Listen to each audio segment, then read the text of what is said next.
ഒരുപാട് വിഷമങ്ങൾ ഉണ്ടായിട്ടുണ്ട് എൻ്റെ പാരൻസിൻ്റെ അടുക്കുന്ന. എന്നെയും എൻ്റെ ചേച്ചീനെയും 2 തട്ടിലാണ് അവർ കണ്ടിട്ടുള്ളത്. ഞാൻ ഒരുപാട് കരഞ്ഞിട്ടുണ്ട്. എനിക്കിപ്പോഴും ഓർമ്മയുണ്ട്, പണ്ടൊരു ജാനുവരി മാസത്തിൽ അച്ഛൻ എന്നെ ഒരുപാട് കരയിച്ചു, അമ്മ അടിച്ചു. ഒരു തരത്തിൽ പറഞ്ഞാൽ അതൊരു ഫിസിക്കൽ അസോൾട്ട് തന്നെയാണ്. രാവും പകലും ഞാൻ ഇരുന്ന് കരഞ്ഞിട്ടുണ്ട്. നിങ്ങളെ ആരും പോലുള്ള ബാല്യമല്ല എൻ്റെത്.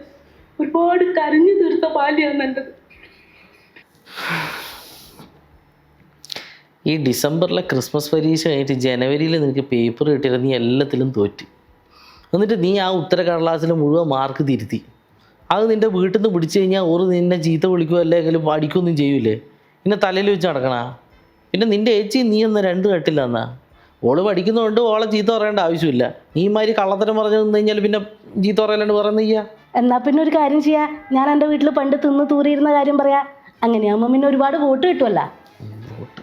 വോട്ട് കിട്ടിയിട്ടാണ് ഇപ്പോൾ അവിടെ നിന്ന് ഇറക്കി വിട്ടില്ല. അവിടെയുള്ള ഓരോരാളുടെ കഥ കേൾക്കണം. അച്ഛൻ വിട്ടുപോയി, അമ്മ ഒളിച്ചോടി. അമ്മ ഒളിച്ചോടി പോകാൻ ഇപ്പം മോക്ക് വരാതി. ഗാർഹിക പീഡനം. പിന്നെ നമ്മളല്ലേ ഈ ബിഗ് ബോസ് പോയാലല്ലേ ഈ ഫിസിക്കൽ അസോൾട്ടിൻ്റെ കാര്യം അറിയുന്നത്. അവർക്കെല്ലാം മുന്നേ അറിയാം. ഓരോരാളുടെ കഥ കേൾക്കുമ്പോൾ കൊതി വരും. എനക്ക് മാത്രം പറയാൻ ഒരു നല്ല കഥയും ഇല്ല. അറ്റ്ലീസ്റ്റ് ഡൈവോഴ്സ് എങ്കിലും ആയെങ്കിൽ എനിക്ക് പിടിച്ചു നിൽക്കുവേനും, ആ പേരിലെങ്കിലും എനിക്ക് കുറച്ച് വോട്ട് കിട്ടുവേനും. റീ എൻട്രി കിട്ടുമോ എന്തോ.